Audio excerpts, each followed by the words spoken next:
Buenas tardes a todas y a todos. En nombre del maestro Héctor Paniagua, director general de Casas de la Cultura Jurídica, y del doctor Ricardo Sepúlveda, director general de la Coordinación de Compilación y Sistematización de Tesis, les doy la bienvenida a esta sesión de Martes de Jurisprudencia, jornada de actualización en los sistemas de difusión y consulta de la jurisprudencia.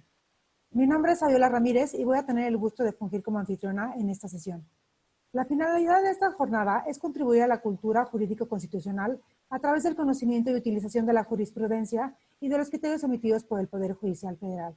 De este modo, a través del conocimiento de los sistemas electrónicos que la Suprema Corte de Justicia de la Nación ha desarrollado para facilitar la difusión y consulta de los criterios interpretativos emitidos por los tribunales federales, las y los participantes adquieren las habilidades y herramientas necesarias para su pronta localización y consulta.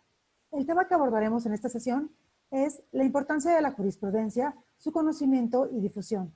A lo largo de la exposición se realizará una revisión de varios conceptos jurídicos, entre ellos qué es una tesis, su concepto, clasificación y estructura, qué es la jurisprudencia, también su concepto, formas de integración y obligatoriedad, y también referiremos temas sobre la publicación y difusión de la jurisprudencia.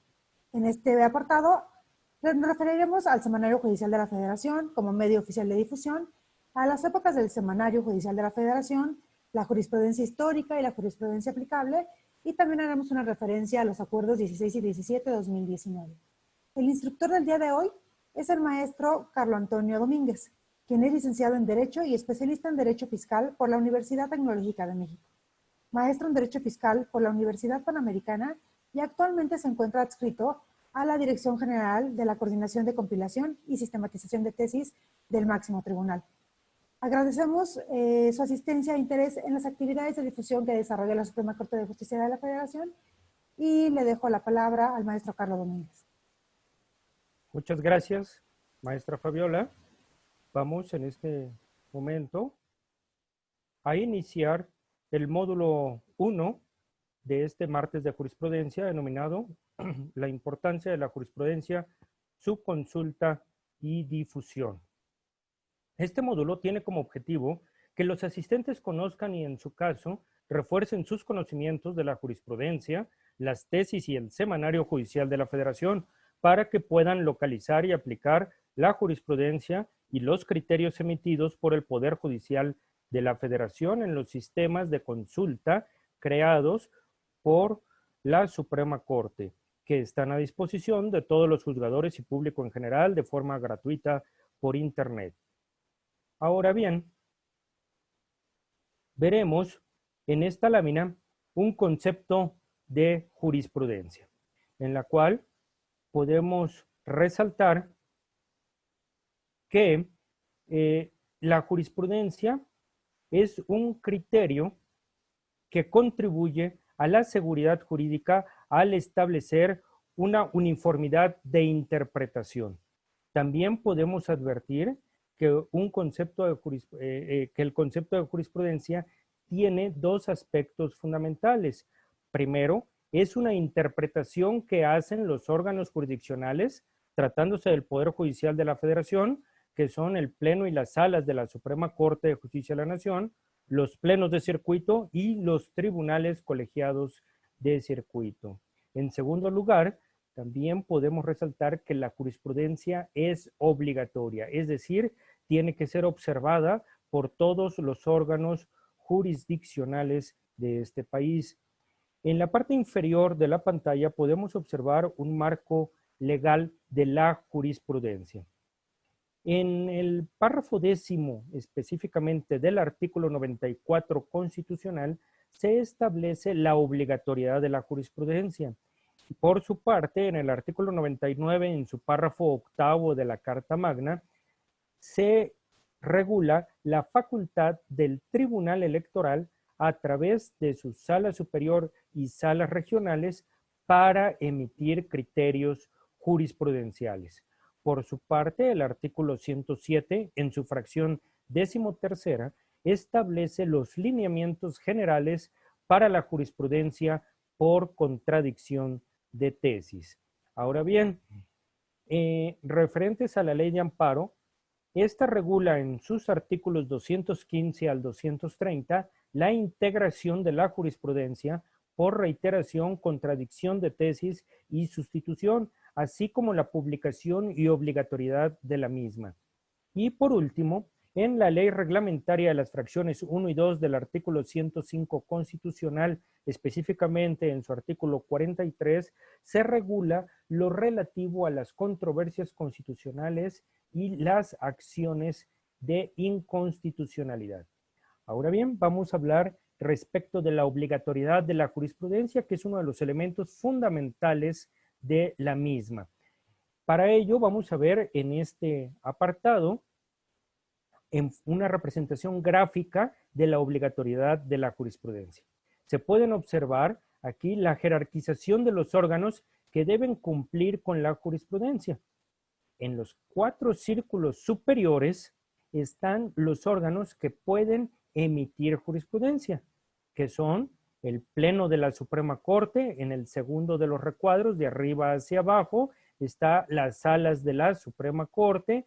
A continuación vienen los plenos de circuito y por último, en el cuarto de estos círculos hacia abajo, los tribunales colegiados de circuito. Estos son los 4 órganos jurisdiccionales que pueden emitir jurisprudencia y que a su vez están obligados a cumplir la jurisprudencia de los órganos que están en los círculos exteriores y que los conforman. Ahora bien, los 3 círculos más pequeños son los órganos que no pueden emitir jurisprudencia, pero están obligados a observar la misma, ¿sí? Y entre ellos podemos observar a los tribunales unitarios de circuito, juzgados de distrito y tribunales militares y judiciales del orden común de los estados y de la Ciudad de México, así como los tribunales administrativos y del trabajo, tanto locales como federales. Para ejemplificar esta obligatoriedad en cascada, podemos pasar a esta siguiente lámina, en la cual podemos observar en la parte inferior de la misma que está señalando una jurisprudencia emitida por el segundo tribunal colegiado en materia administrativa del tercer circuito.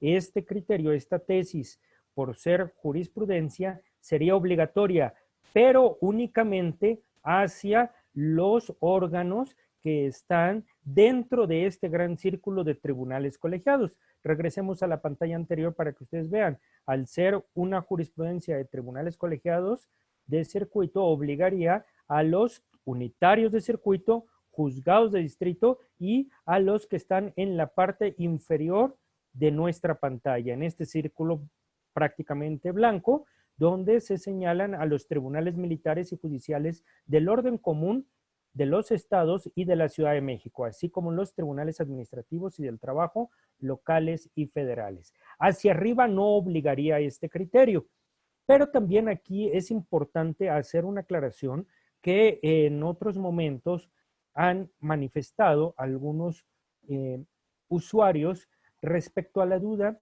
de la obligatoriedad de la jurisprudencia de los tribunales colegiados de circuito, como en el ejemplo que estamos viendo en pantalla.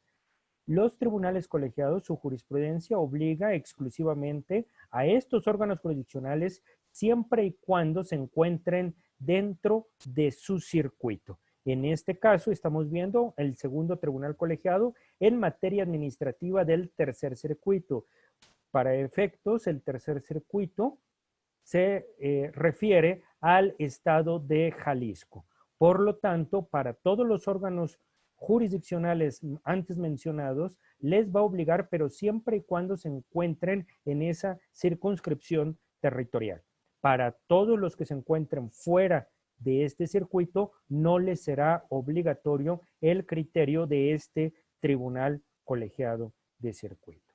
Esto es para efectos de los tribunales colegiados, a partir de la Ley de Amparo de 2013 que actualmente nos rige, porque en la ley anterior, por eso muchas veces viene la confusión, en la ley anterior no tenía este señalamiento, sino que la jurisprudencia de los tribunales colegiados obligaba hacia abajo, hacia estos órganos jurisdiccionales de estos círculos inferiores de todo el país. Pero aquí queda delimitado exclusivamente a su circuito. Haciendo esta aclaración, ahora bien, pasaremos a los sistemas de integración de la jurisprudencia. Podemos observar en la siguiente lámina que tenemos 5 sistemas de integración de la jurisprudencia. 3 conforme a la ley de amparo, que en este momento estamos visualizando, que sería jurisprudencia por reiteración, contradicción de tesis o unificación de criterios, también así llamada, y el tercer sistema sería por sustitución. Y los otros 2 sistemas de integración se encuentran regulados en la ley reglamentaria de las fracciones 1 y 2 del artículo 105 constitucional, que son, a saber, en materia de controversias constitucionales y de acciones de inconstitucionalidad. Ahora bien, vamos a analizar el primero de estos sistemas de integración de la jurisprudencia, que sería el sistema de reiteración. Es importante recalcar que este sistema se encuentra regulado en los artículos 222, 223 y 224 de la Ley de Amparo. Ahí se establece que la jurisprudencia, al reiterar un mismo criterio jurídico en 5 resoluciones consecutivas, no interrumpidas por otra en contrario, es como se formará la misma. Aquí podemos resaltar también que ahora, conforme a nuestra ley de amparo de 2013, que los criterios se emitan en diferentes sesiones, ¿sí? Cada vez que se resuelva un asunto, ¿sí?, se pueden resolver hasta en 2 sesiones diferentes cuando se reúnen, ya sea el Pleno de la Suprema Corte, las salas de la misma o, en su caso, tribunales colegiados. Cuando sesionan para resolver los casos concretos que les están siendo solicitados o llevados para que ellos resuelvan, tienen que ser sesionados en varias sesiones, es decir, en por lo menos 2 o más, ¿sí? Y aquí podemos ver una característica muy específica del Pleno. En este caso, la votación que se tiene que generar al resolver cada una de estas ejecutorias es por lo menos de 8 ministros. En ese mismo sentido, para que ese criterio plasmado en la resolución pueda llegar a formar jurisprudencia. Ahora bien, en el caso de las salas, se pide una votación también calificada, pero en este caso de 4 ministros en todas y cada una de las sentencias ejecutoriadas. Y por último, cuando nos referimos a los tribunales colegiados de circuito, como en este caso no hay mayoría calificada porque únicamente está conformada los tribunales colegiados por 3 magistrados, entonces aquí la ley pide la unanimidad total de los integrantes de este órgano jurisdiccional. Por eso tenemos que la votación debe ser unánime para que pueda llegar a generar jurisprudencia. Ahora pasaremos al segundo sistema de integración de jurisprudencia denominado contradicción de tesis. Este se encuentra regulado en el artículo 226 de la Ley de Amparo. Y como vemos aquí en esta lámina, nos va a señalar cuáles son los 3 órganos que pueden emitir jurisprudencia por este sistema, que serían el Pleno de la Corte, las salas de la misma y los plenos de circuito. En el primer caso nos dice que el Pleno de la Corte va a resolver las contradicciones de tesis que hayan sostenido sus salas, ¿sí? Es el órgano que resuelve la contradicción de las salas de la Suprema Corte. Ahora bien, van a ser competentes el Pleno o las salas de la Corte según la materia cuando deban dilucidar las tesis contradictorias sustentadas entre plenos de circuito de diferentes circuitos o entre los plenos de circuito cuando se encuentran estos especializados en una materia de un mismo circuito. También van a conocer en el caso de que exista contradicción de criterios entre tribunales colegiados de circuito de un mismo circuito, pero de diversa especialidad, o cuando se dé la contradicción de criterios de estos tribunales, pero que sean de diferente circuito. ¿Ok? Y en esta lámina podemos observar que ahora sí será competencia de los plenos de circuito desde las reformas de 2011 a nivel constitucional y plasmadas en la Ley de Amparo de 2013, que los plenos de circuito van a resolver las contradicciones sostenidas entre tribunales colegiados de su mismo circuito o, en su caso, de la materia en caso de estar especializados por esta misma. Al respecto de la contradicción de tesis, esta se establece, la contradicción de tesis se establece cuando se resuelve la contradicción de criterios establecidos por órganos jurisdiccionales de la misma jerarquía al resolver casos concretos. Y esto es con el propósito de resguardar la seguridad jurídica mediante la unificación de criterios.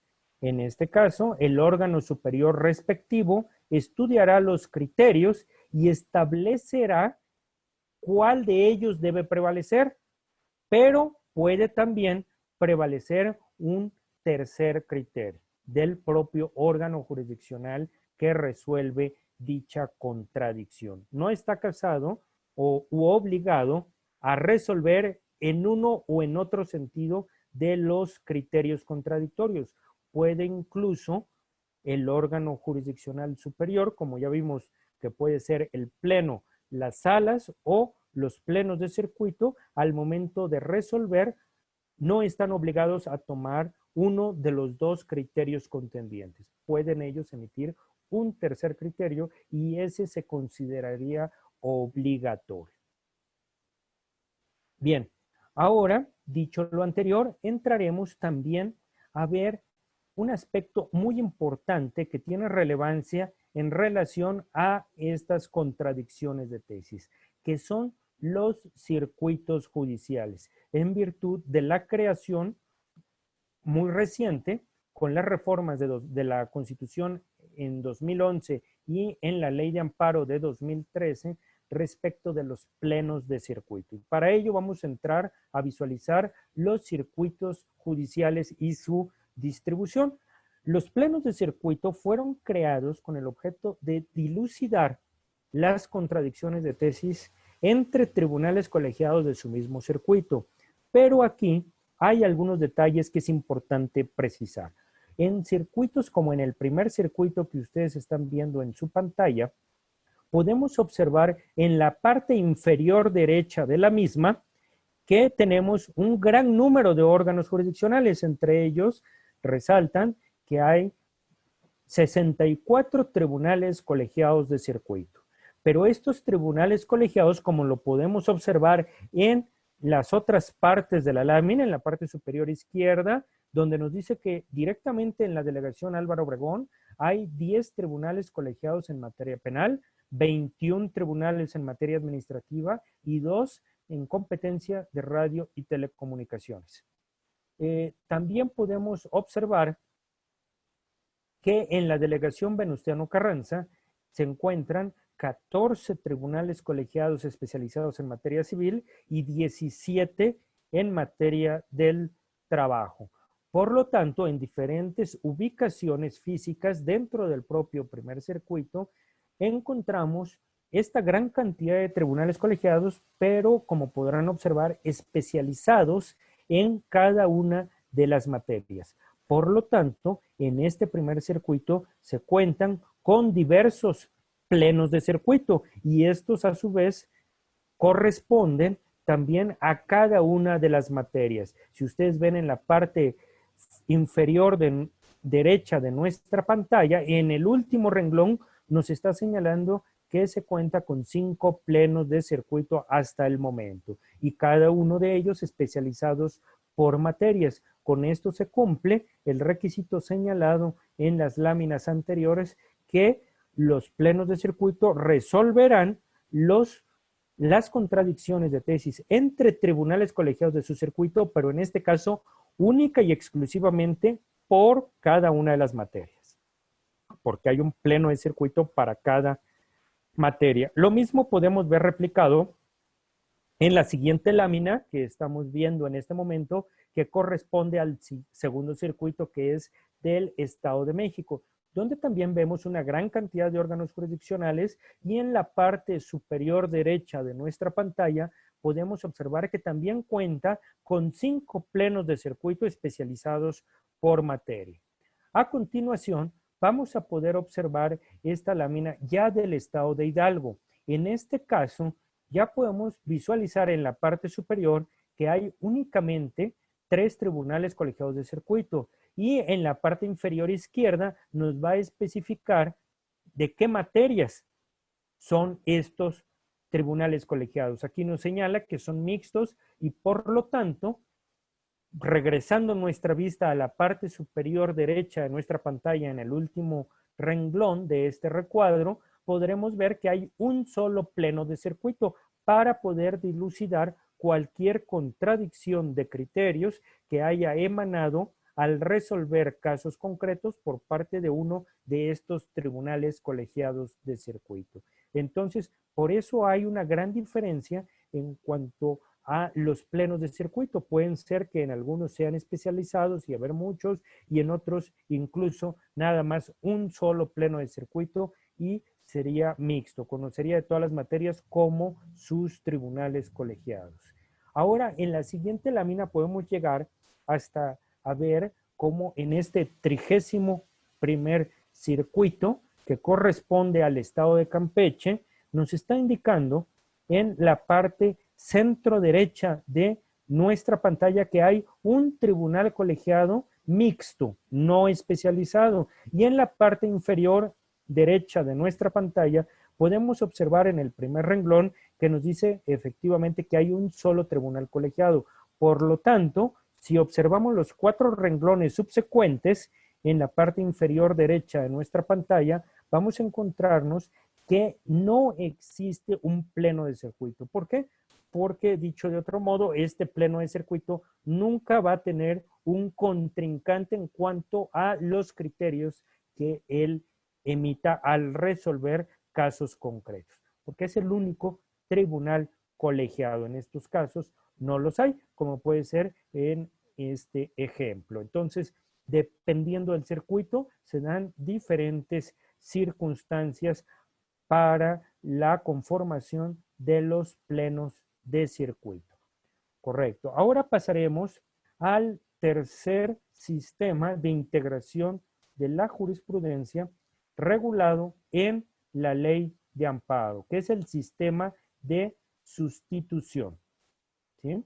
En este sistema, aquí podemos visualizar en esta pantalla, este sistema está regulado específicamente en el artículo 230 de la ley de amparo. Y aquí lo baseamos en esta gráfica.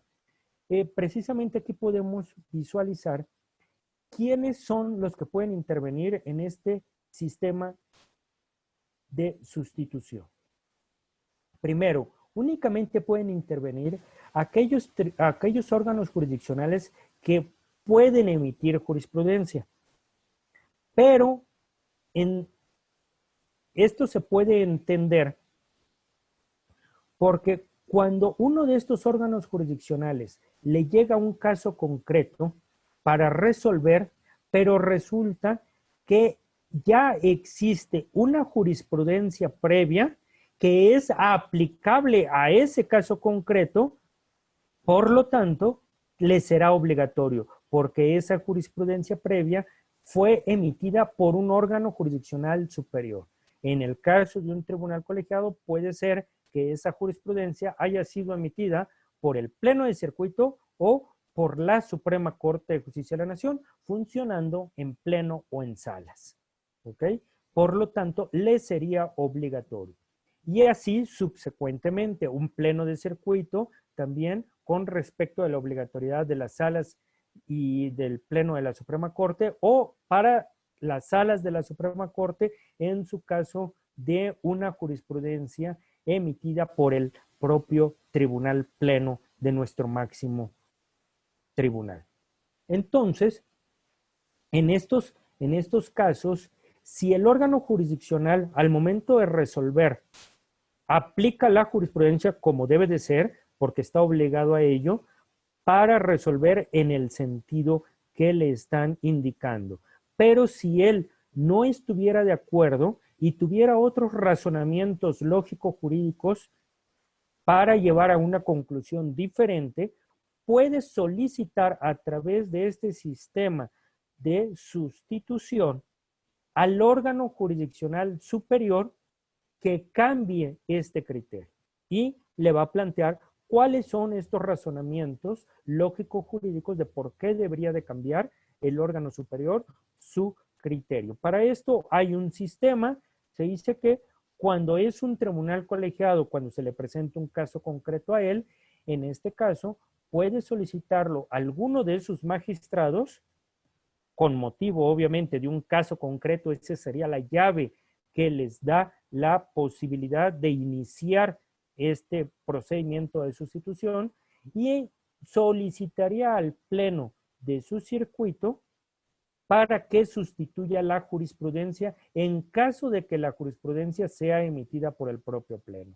Entonces, en este caso, directo, uno de los integrantes del tribunal colegiado le pide al pleno que sustituya su jurisprudencia, le da los razonamientos lógico-jurídicos y el pleno va a sustituir la jurisprudencia siempre y cuando 2/3 partes de los magistrados que lo integran estén a favor de este proyecto. ¿Correcto?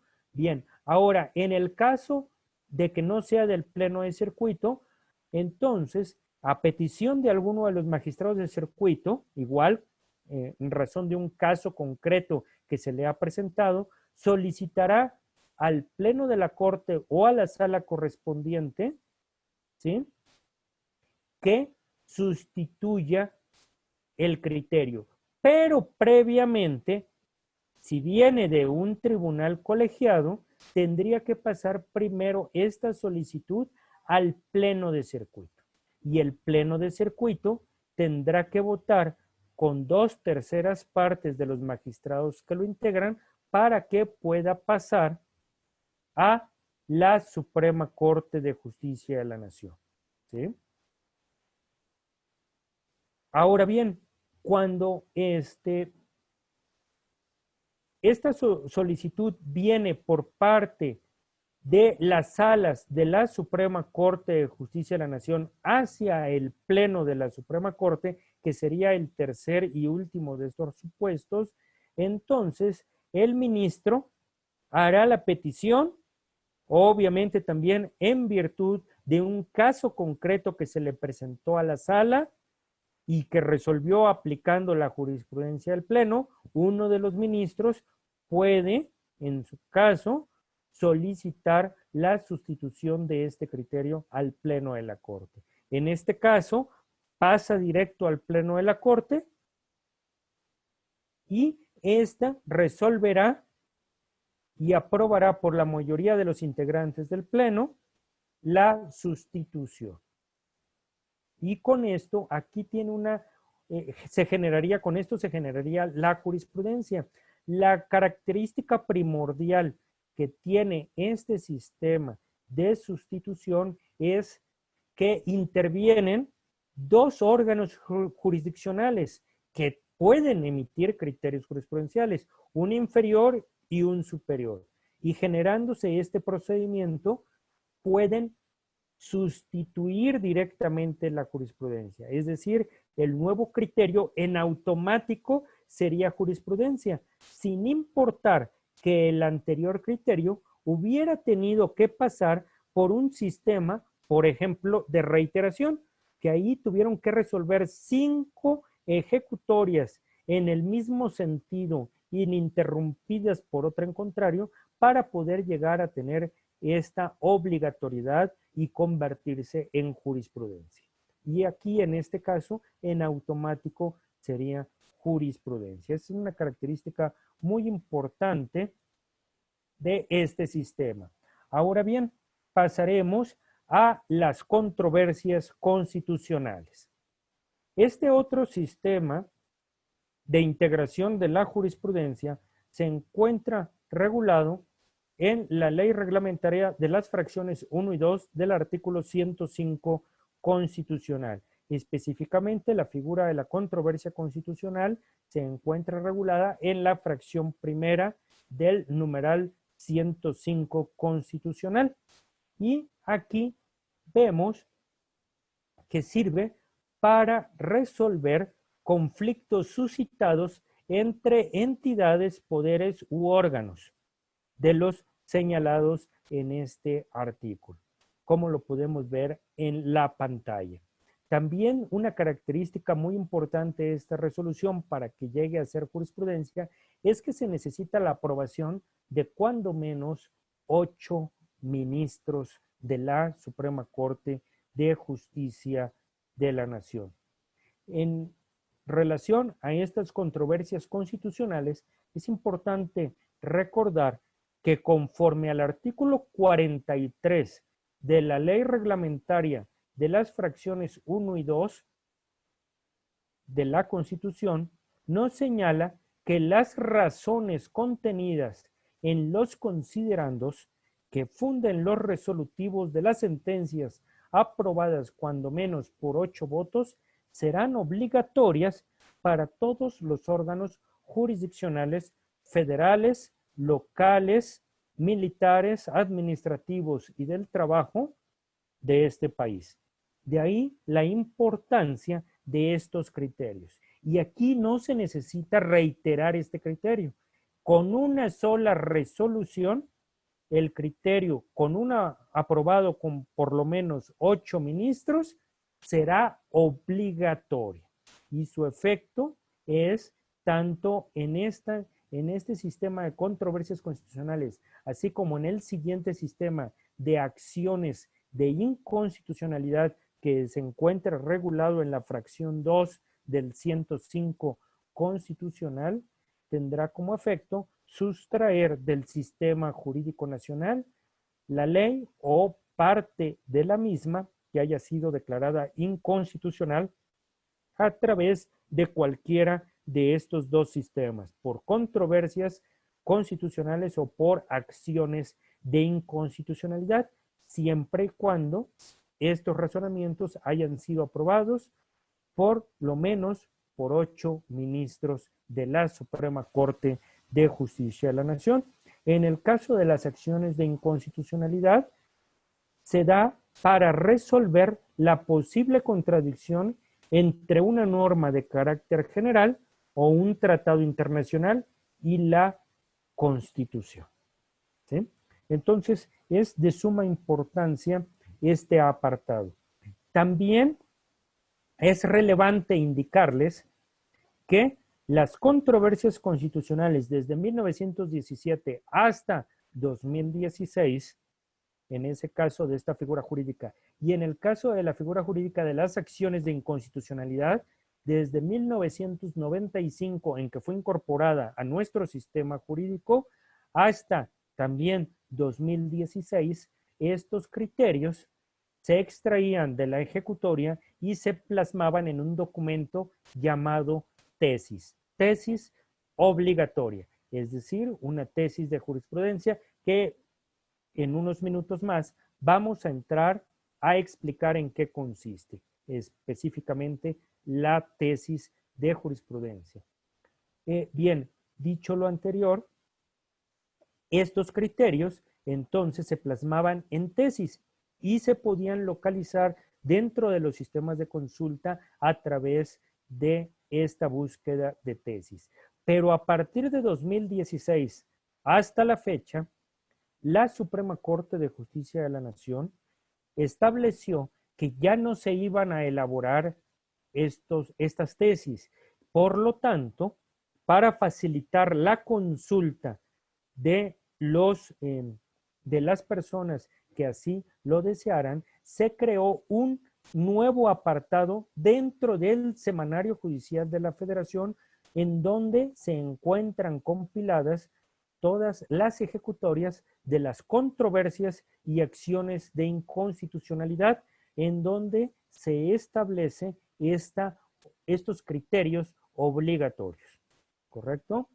Bien, dicho lo anterior, ahora terminamos con esto el apartado de la jurisprudencia. Algunos elementos fundamentales que nos van a servir para comprender mejor su conformación, así como los elementos de la misma para realizar también una mejor búsqueda de estos criterios.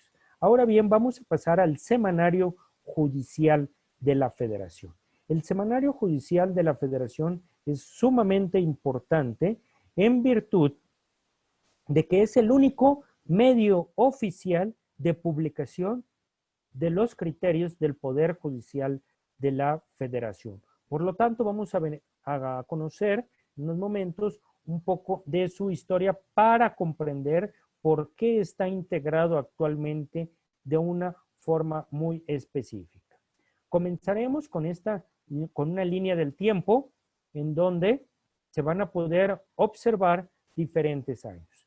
Previamente a la creación del Semanario Judicial de la Federación, existían algunas publicaciones de naturaleza privada, como este periódico de jurisprudencia y legislación denominado El Derecho, el cual circulaba en 1869, pero no fue sino hasta el 8 de diciembre de 1870 cuando, a través de un decreto del entonces presidente de la República, don Benito Juárez García, que se ordenó la creación del Semanario Judicial de la Federación.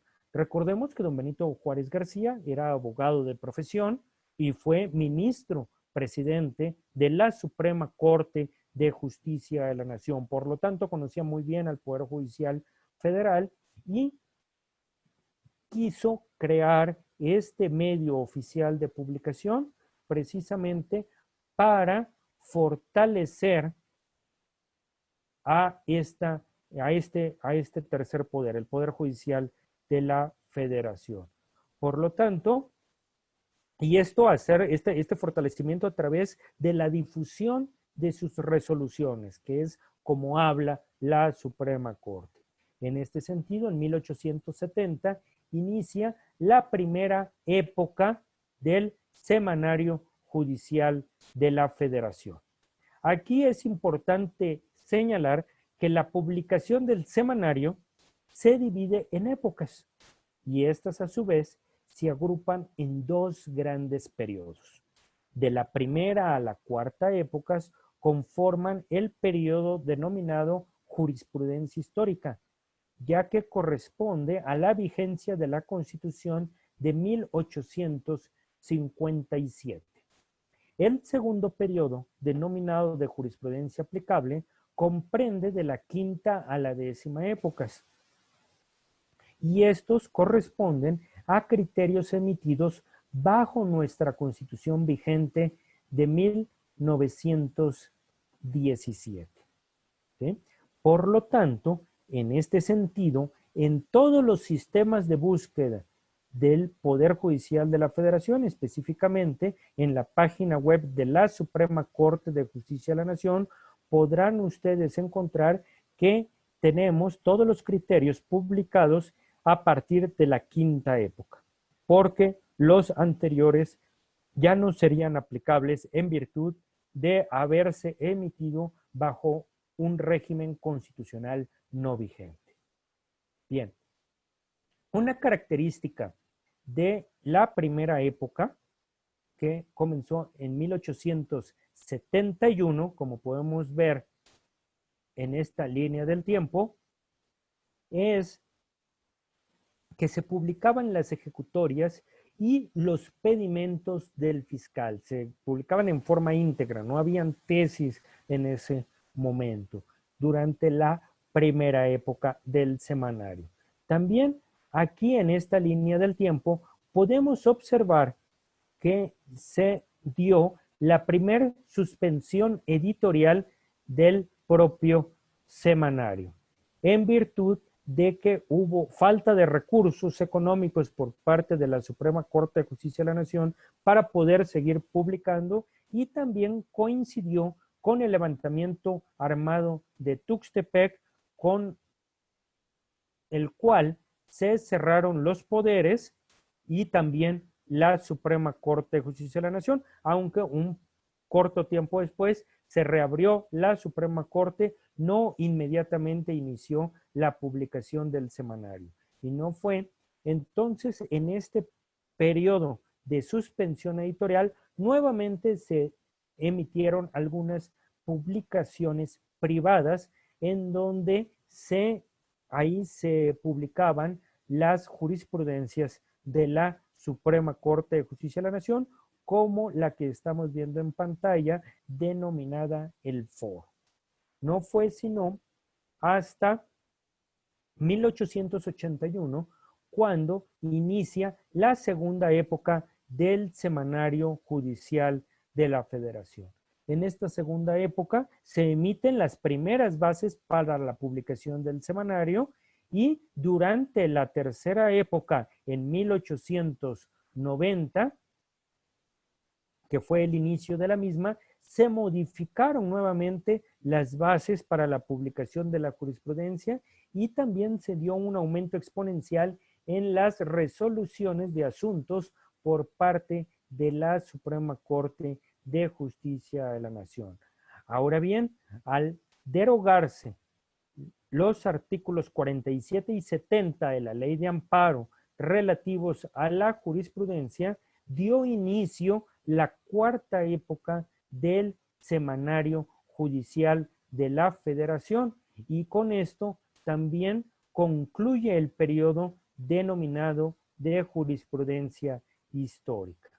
Ya de 1914 a 1917 se da la segunda suspensión editorial del semanario judicial de la Federación.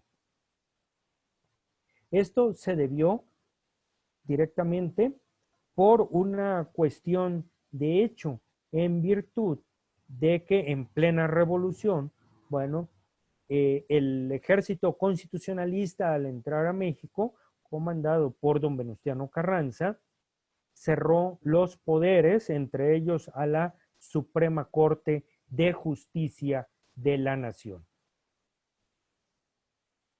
Ahora bien, en esta siguiente pantalla, continuando con la línea del tiempo, podemos ver que en 1917 se da la publicación de la Constitución Política de los Estados Unidos Mexicanos. Con ello, la Suprema Corte de Justicia de la Nación inicia la quinta época del semanario judicial de la Federación. Esta época, que duró casi 40 años, es la más prolífica de criterios, ya que se publicaron más de 100,000 tesis que son consultables directamente en el semanario judicial de la Federación, y concluye hasta 1956, ya que en 1957 inicia la sexta época del semanario judicial de la Federación, en virtud de que el Pleno de la Suprema Corte estableció cambios en la elaboración y publicación de las tesis, con lo cual se inicia precisamente esta sexta época. Y en la séptima época, que inició en 1969, se da por reformas a la Constitución Federal, a la Ley de Amparo y a la Ley Orgánica del Poder Judicial de la Federación, mediante las cuales se da competencia a los tribunales colegiados de circuito para emitir jurisprudencias. Ahora bien, a partir de 1988 se inicia la octava época del semanario judicial de la Federación.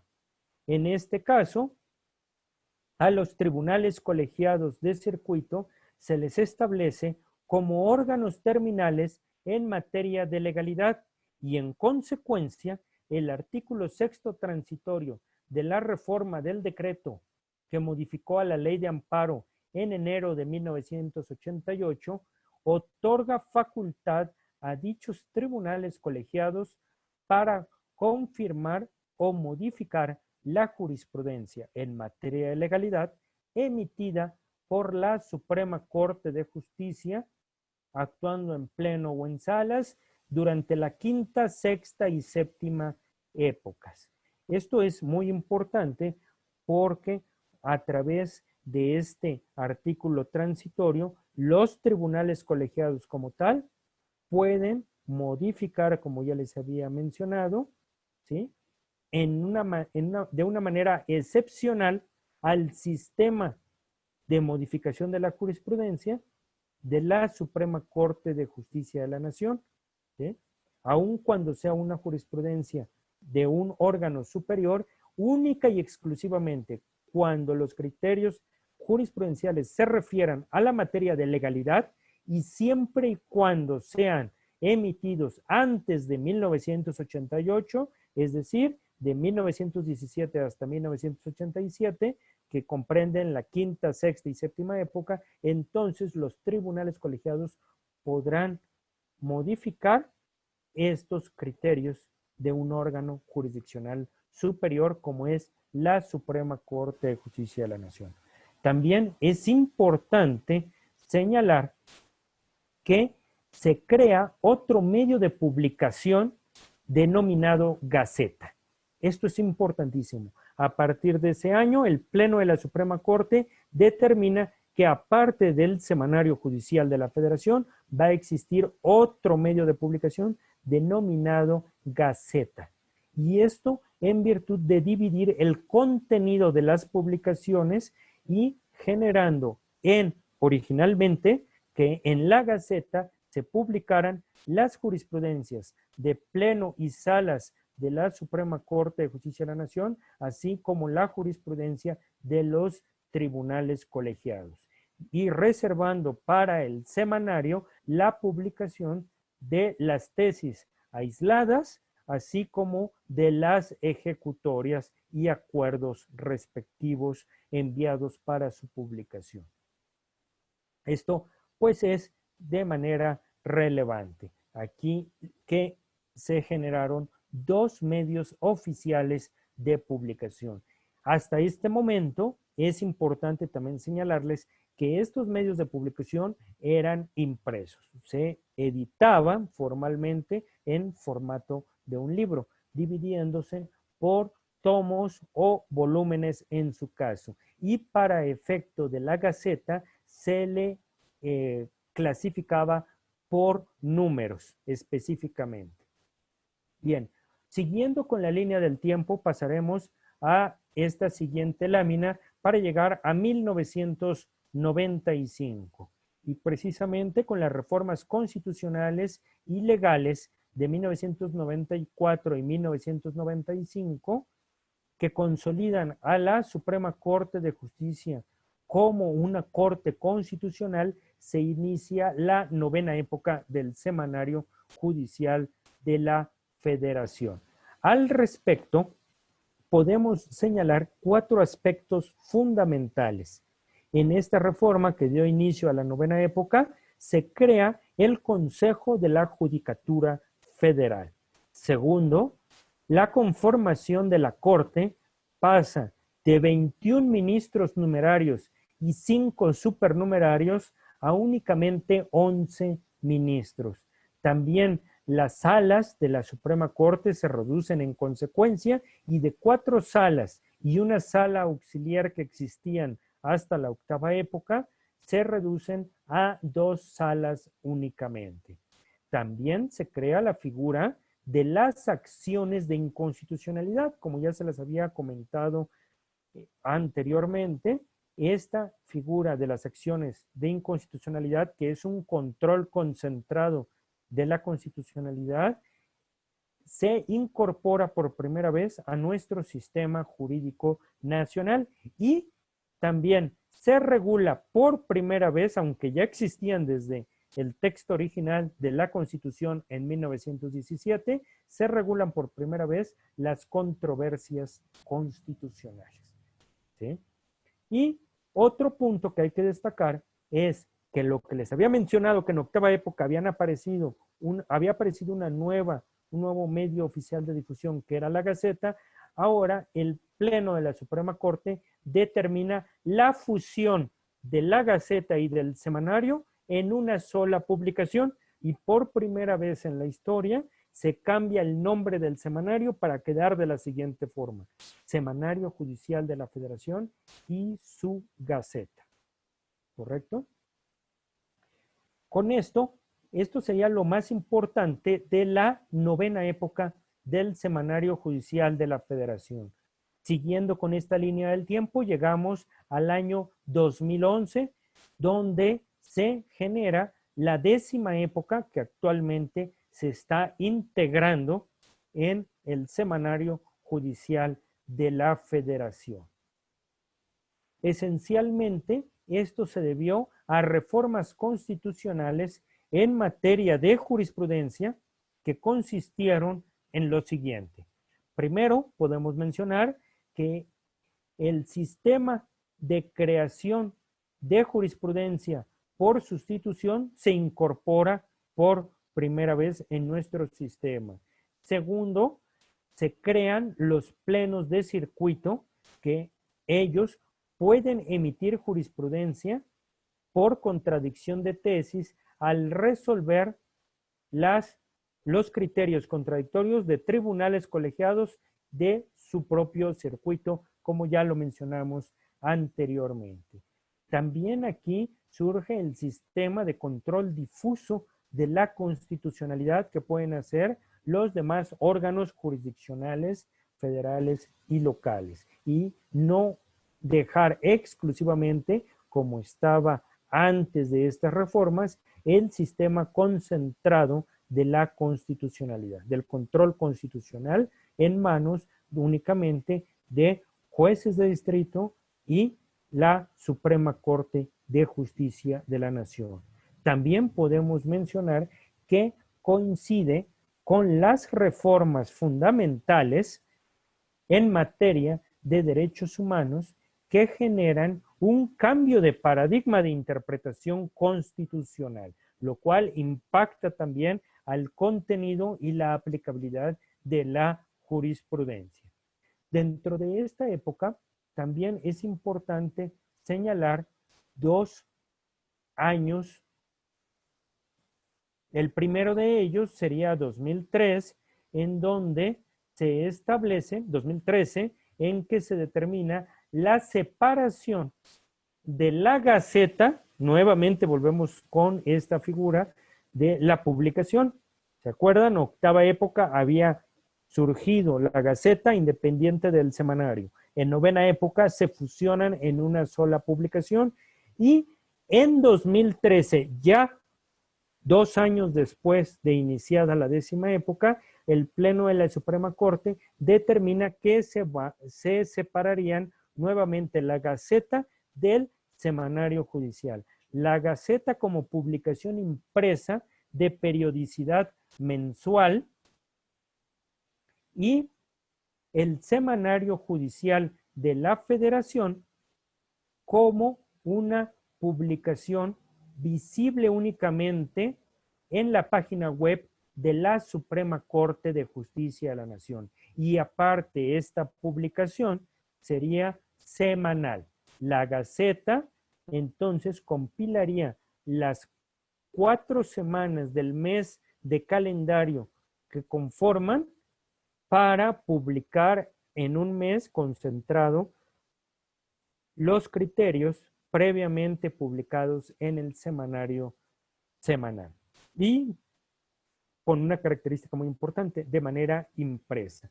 Por lo tanto, esta fecha 2013 y específicamente diciembre de ese año es cuando se inicia la publicación semanal del Semanario Judicial de la Federación, y por primera vez en su historia se honra a su nombre, porque ya que era un semanario y ese semanario se publicaba mensualmente y en algunos casos trimestral o hasta semestralmente, pero nunca había honrado a su nombre de que si es un semanario se publicara semanalmente. Y no es sino hasta 2013 y con las nuevas tecnologías que se puede hacer esta publicación todos los viernes del Semanario Judicial de la Federación. Ahora bien, tenemos otra fecha importante, el año de 2019, en los cuales se publican los acuerdos plenarios 16 y 17 2019.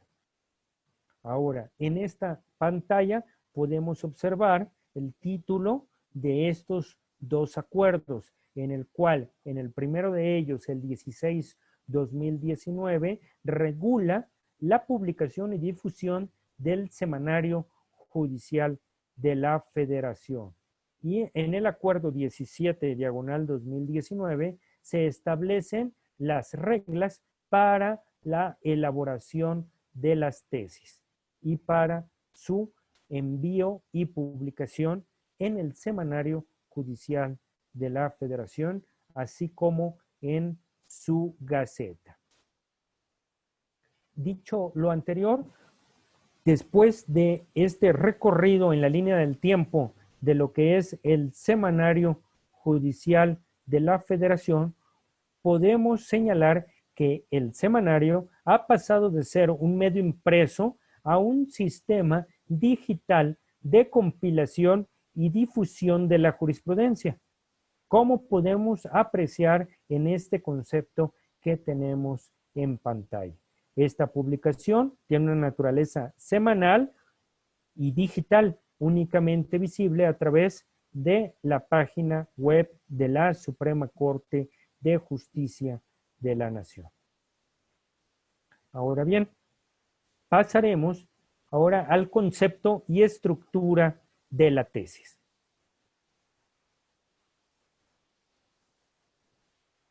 Pero antes de ello es importante mencionar el concepto de la Gaceta del Semanario.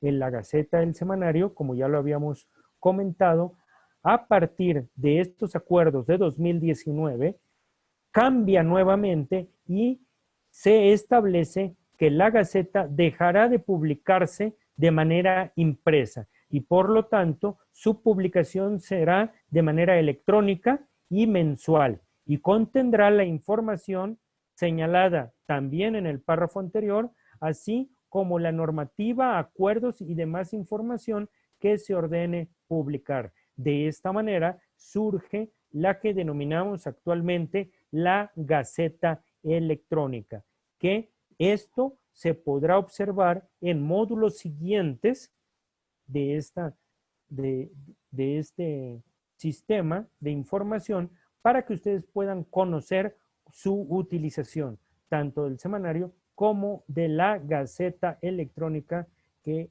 es muy reciente su creación. Ahora pasaremos a la tesis, su concepto y estructura. Bien, primero, aquí en esta lámina podemos ver algunos aspectos relevantes de lo que es una tesis. La tesis esencialmente podemos considerar que es un documento donde se plasma el criterio jurídico establecido por un órgano jurisdiccional. Y para su redacción debe observarse la estructura de una regla, como se describe en el concepto que ustedes están observando en pantalla. Ahora bien, las tesis pueden ser obligatorias o no obligatorias. Cuando estamos hablando de una tesis obligatoria, se le denomina tesis de jurisprudencia y serán conocidas como tesis aisladas aquellas que carecen de obligatoriedad, es decir, que son solamente orientadoras. Cualquier cualquiera que sea el caso, la tesis debe tener una estructura, como podemos observarla en la siguiente lámina. Aquí tenemos, conforme al acuerdo plenario 17/2019, la tesis debe de tener un título, un subtítulo, un texto, un órgano emisor, un precedente y un número de identificación. Esta es la estructura de una tesis y que es fundamental que ustedes conozcan, porque en la medida en que ustedes sepan localizar la información que contiene en cada una de estas partes en que se divide una tesis, entonces cuando ustedes quieran realizar una búsqueda en cualquiera de los sistemas de consulta creados por la Suprema Corte de Justicia de la Nación, su resultado y su búsqueda va a ser mucho más eficiente.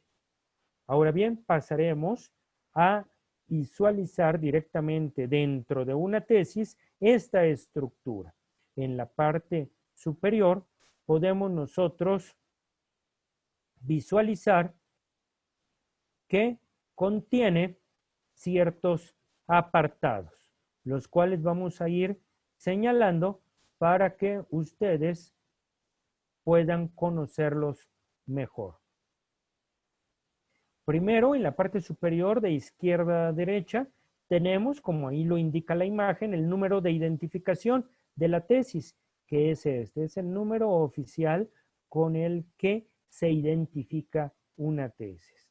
Aquí directamente nos está diciendo por esta estructura que esta tesis pertenece o fue emitida por la primera sala, por eso tiene el 1A, como ustedes podrán observar. A continuación, si tiene una diagonal seguida de una J, es porque nos está indicando que es una jurisprudencia emitida por la primera sala, pero esta jurisprudencia debe de tener un número, se les otorga un número consecutivo cada inicio de año y hasta el término de ese mismo año continúan con ese número y el siguiente año vuelven a iniciar del 1. Entonces, en este caso tenemos que por la conformación del número es la tesis de jurisprudencial de la primera sala de la Suprema Corte de Justicia de la Nación 124 del año 2017. Y también podemos observar enseguida en la parte inferior inmediata que entre paréntesis dice 10A. Este dato se les colocó para identificar las tesis que fueran de 10ª época o de 9ª época, sobre todo en el momento de la transición durante octubre de 2011, que fue el cambio de época específicamente del semanario, para poder identificar que existían criterios emitidos con anterioridad al 4 de octubre de 2011 de las reformas ya mencionadas que impactaron la creación de jurisprudencia, y entonces podían llegar a tener un contenido diferente, incluso en materia de derechos humanos, por la reforma de junio de ese año. Y entonces a esas se les ponía 9ª época si eran anteriores al 4 de octubre de 2011, y si eran del 4 de octubre en adelante para su conformación, entonces se les colocaba específicamente el paréntesis con el 10A, que está refiriéndose a la 10ª época del Semanario Judicial de la Federación. A continuación, tenemos el medio de publicación. En este caso nos está diciendo que fue publicado en la Gaceta del Semanario Judicial de la Federación. Pudo haber sido publicado en semanario, dependiendo de la época, semanario, Gaceta, incluso puede haber sido publicado en un apéndice del Semanario Judicial de la Federación, que son publicaciones anexas al Semanario Judicial, y también pueden ser publicados a través de los anexos de los informes de labores del ministro presidente de la Suprema Corte de Justicia de la Nación. Esto hasta la 8ª época del Semanario Judicial. A continuación tenemos la época, aquí nos está señalando la época de publicación, en este caso es la 10ª época, que es, estamos en la parte superior y vamos de izquierda a derecha. A continuación, en el último recuadro, podemos observar un número con varios dígitos. Este es conocido como número de registro digital, que hace algunos años se le denominaba también número de registro JUS. Este número último y el primero, que es el número de identificación de las tesis, son únicos para las tesis. Es decir, nada más hay un número para cada tesis. No se puede colocar más de una tesis en cada número. Inmediatamente en el renglón inferior de esta parte superior izquierda de la pantalla, volvemos a regresar, tenemos también el órgano emisor en el caso de que el órgano emisor sea de la Suprema Corte de Justicia de la Nación. Es decir, si es primera sala, segunda sala o pleno de la Suprema Corte, en el caso de novena y 10ª épocas. Para quinta y octava época pueden haber también tercera, cuarta sala o sala auxiliar en este espacio, porque fueron los órganos que en su momento emitieron este criterio jurisprudencial o también aislado, podría llegar a ser.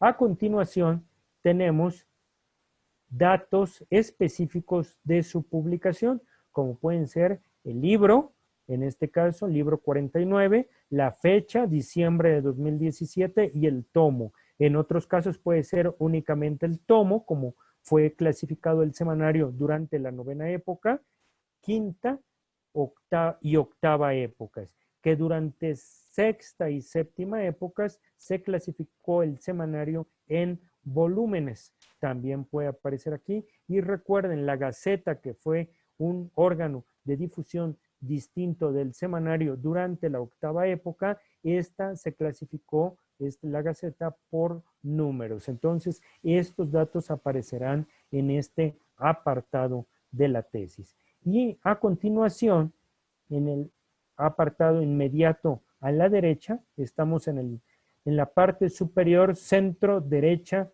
de nuestra pantalla. En este pequeño recuadro que acabamos de marcar, también viene la página. Y al final nos va a indicar si este criterio es de jurisprudencia, es una tesis jurisprudencial o es una tesis aislada. Y también a continuación, inmediatamente, nos va a señalar la materia. ¿Sí? Bien, después, en la parte inferior de nuestra pantalla, vemos el apartado de título y subtítulo. El título comienza y termina en el primer punto y seguido, y a continuación viene el subtítulo hasta terminar. En la parte central de nuestra pantalla ya podemos observar el apartado de texto, que es el más amplio, precisamente porque en el texto ahí se establecen los razonamientos lógico-jurídicos que llevaron al órgano jurisdiccional correspondiente a establecer un determinado criterio jurídico. Entonces, lo que estamos viendo aquí en este texto es para entender precisamente por qué resolvió en ese sentido ese órgano jurisdiccional, tomando como o generando como obligatorio dicho criterio.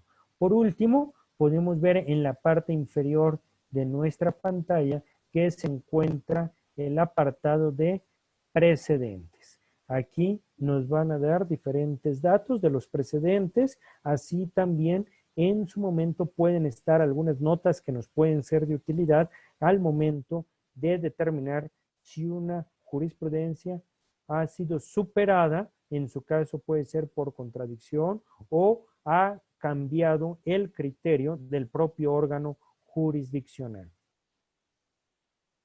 Bien, con esto terminamos este apartado donde vimos específicamente cada una de las partes de la estructura de la tesis en términos generales para conocer su ubicación. Ahora bien, pasaremos a un estudio mucho más específico de cada uno de estos elementos. ¿Y para qué nos puede ser de utilidad? Ustedes se preguntarán. Bueno, es fundamental conocer no nada más en dónde está, sino por qué está y qué contiene cada una de estas partes esencialmente para poder utilizarlo para realizar una búsqueda mucho más eficaz, ¿sí? Y obtener el resultado que estamos esperando, para obtener el criterio que pueda ser aplicable a un caso concreto. Tenemos el primero de esta estructura, que es el título. El título, quiero comentarles que únicamente se regula a partir de la 10ª época del Semanario Judicial de la Federación. Antes no existía este apartado. De 5ª hasta 9ª épocas se le denominaba rubro a esta parte, que ahora se divide en forma mucho más específica en 2 apartados, título y subtítulo. Todo esto abarcaba el rubro antes.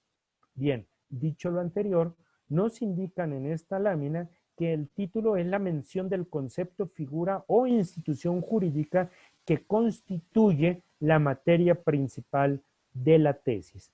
¿Para qué es importante conocer esto? En virtud de que cuando realicemos nuestras búsquedas y nosotros queremos buscar, ¿sí?, el concepto, la figura o la institución jurídica, ¿sí?, entonces tenemos que realizar nuestra búsqueda exclusivamente en el título, ¿sí?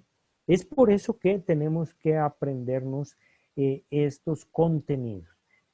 Bien, gráficamente lo mostramos en la parte inferior de nuestra pantalla y aquí está marcado precisamente que el título empezaría, en este caso específico, Derecho Humano a la Igualdad Jurídica. Este es el concepto, figura o institución jurídica sobre la cual se está refiriendo el criterio jurídico dentro de la tesis. ¿Ok? Entonces, estamos en un derecho humano a la igualdad jurídica. Para efectos prácticos, como les había mencionado, es donde empieza el rubro hasta el primer punto y seguido. Esa parte constituye el título de una tesis. Ahora bien, vamos a ver qué es el subtítulo. El subtítulo es el enunciado gramatical que identifica sintéticamente el criterio interpretativo plasmado en la tesis. Y esta debe tener varias características, es decir, que debe ser conciso, congruente, claro y fácil de localizar. Así es como se debe de redactar el subtítulo de una tesis. Y ustedes podrán observar que es a partir del punto y seguido en adelante. Ya nos está dando mayores elementos dentro de este criterio. ¿Ok?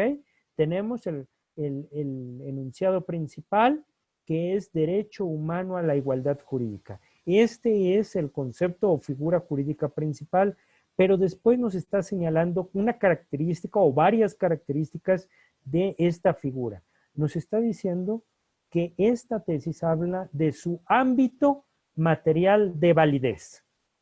En específico, es una característica del título, de la figura jurídica.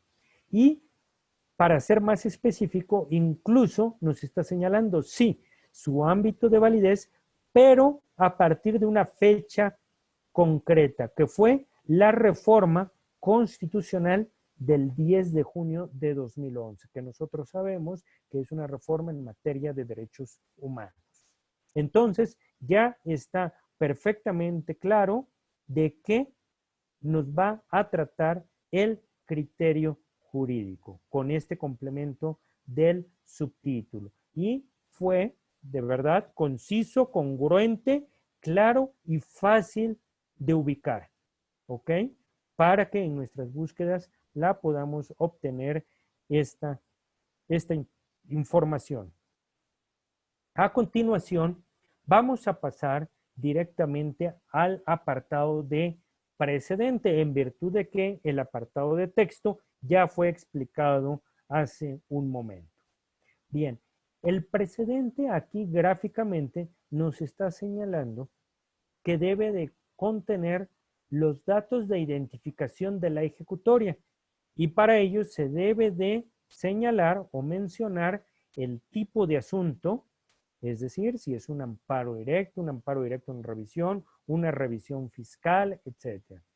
Segundo, el número del expediente, que normalmente lo vemos seguido de un año, es el amparo directo en revisión 15 diagonal 2018, 24 diagonal 2019, etc.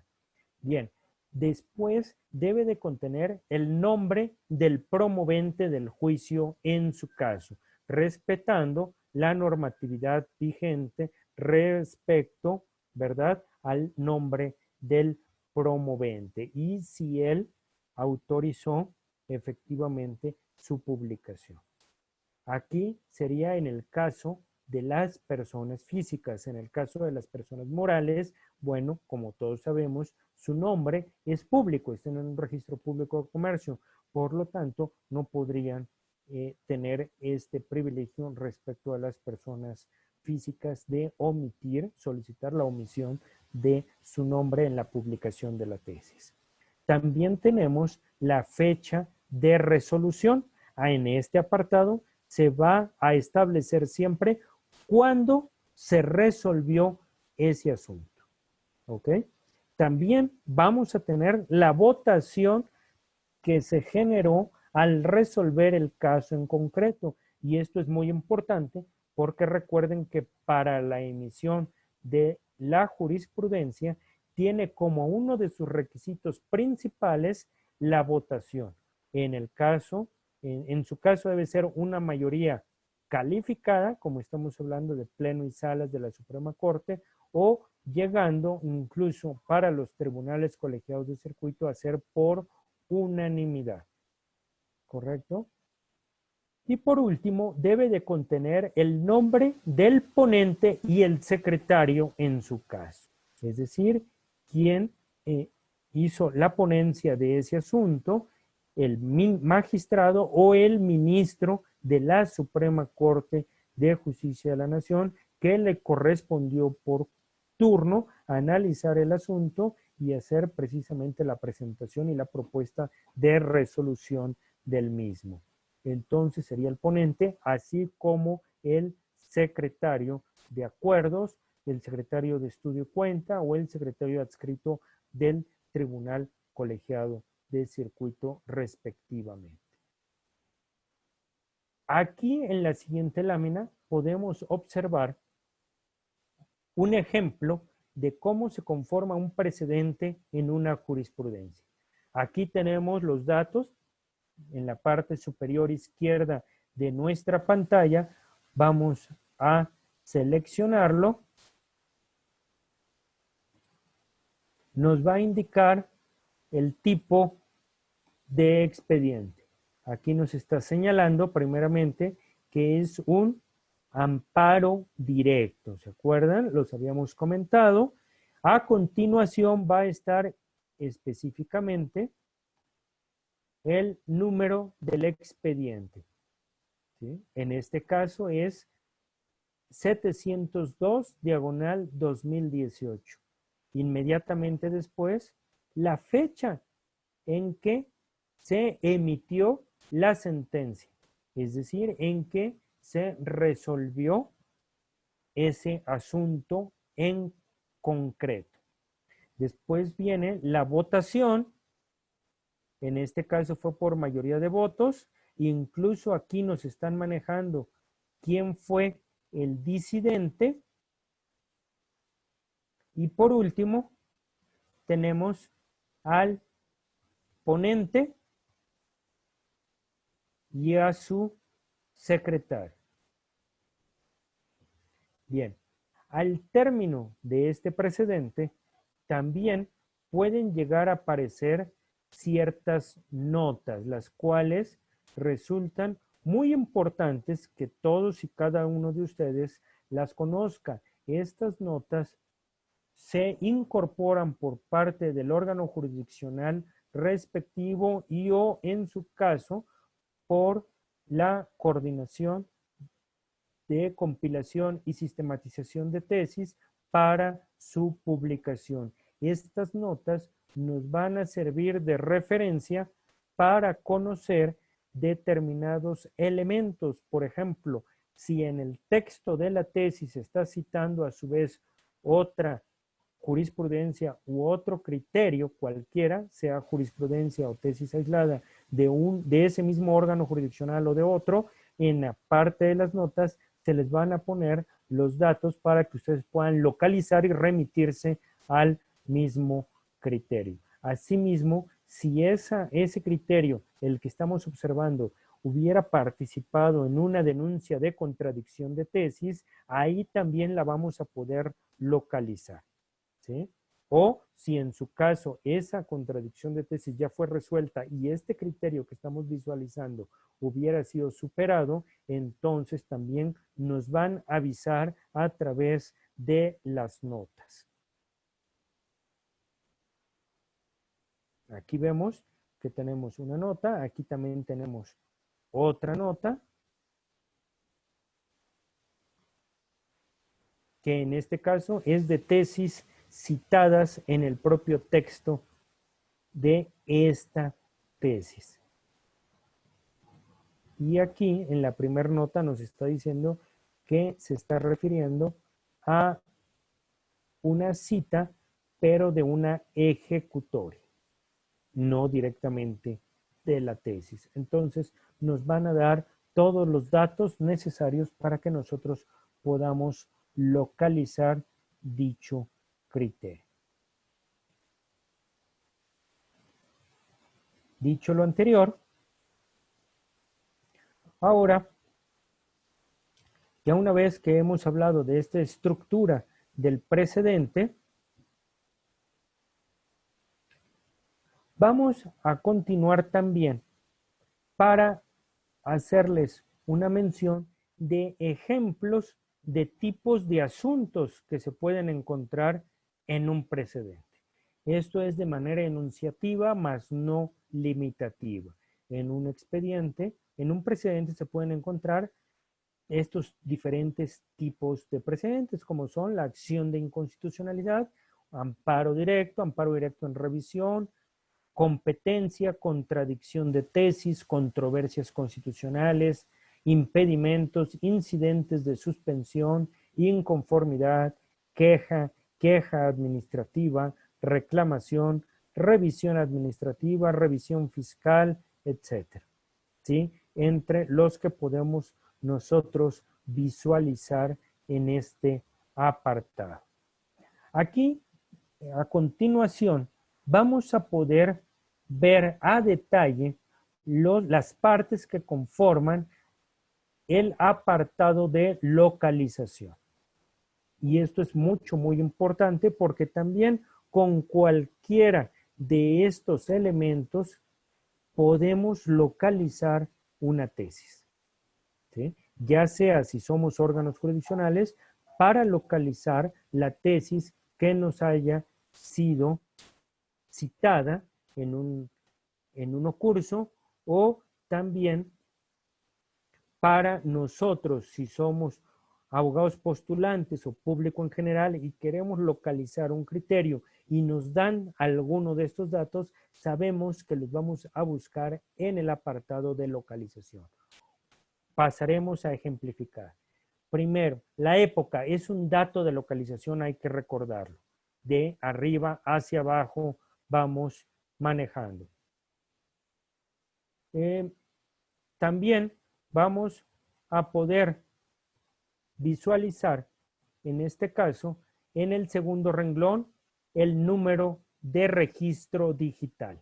Este número de registro digital compuesto por algunos dígitos, que pueden ser 6 o 7 dígitos para efecto de las tesis, o en su caso para otro tipo de documentos pueden ser menos dígitos, como pueden ser para localizar ejecutorias, votos, acuerdos y otro tipo de documentos publicados dentro del Semanario Judicial de la Federación, que pueden ser desde 1 hasta 5 dígitos. A continuación también tenemos el pleno de la Suprema Corte en este ejemplo, y es para señalar la instancia. Si es el pleno, salas, plenos de circuito o tribunales colegiados de circuito, que son los órganos jurisdiccionales que pueden emitir jurisprudencia. A continuación tenemos la fuente o medio de publicación, que sería, en este caso, la Gaceta del Semanario Judicial de la Federación. También cuenta con el libro, tomo, volumen o número de la publicación, así como su materia. Es importante mencionar que para efectos del Semanario Judicial de la Federación, las tesis están clasificadas en las siguientes materias: materia civil, materia penal, laboral, administrativa, constitucional y materia común. Estas para efectos, la materia común, para efecto de las tesis esencialmente procesales en materia de amparo. A continuación tenemos nuevamente el número de identificación de la tesis, como lo podemos visualizar en esta pantalla, la página y si el criterio es jurisprudencia o es únicamente una tesis aislada.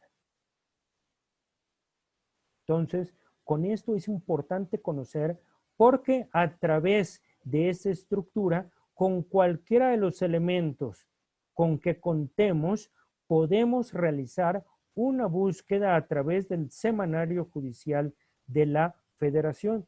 También es importante conocer que con estos datos son necesarios para que cuando nosotros citemos un criterio en un asunto, debemos de dar estos datos para que sea fácilmente identificable el criterio que nosotros estamos tratando de hacer valer en un caso particular, ya sea como promoventes o ya sea del lado de la autoridad que va a resolver el mismo. Para que haya total transparencia, debemos de referirnos a ella precisamente al citar un criterio, establecer en dónde fue publicado. Entonces tenemos que mencionar si es en el semanario, en la Gaceta, en un informe o en el apéndice del Semanario Judicial de la Federación.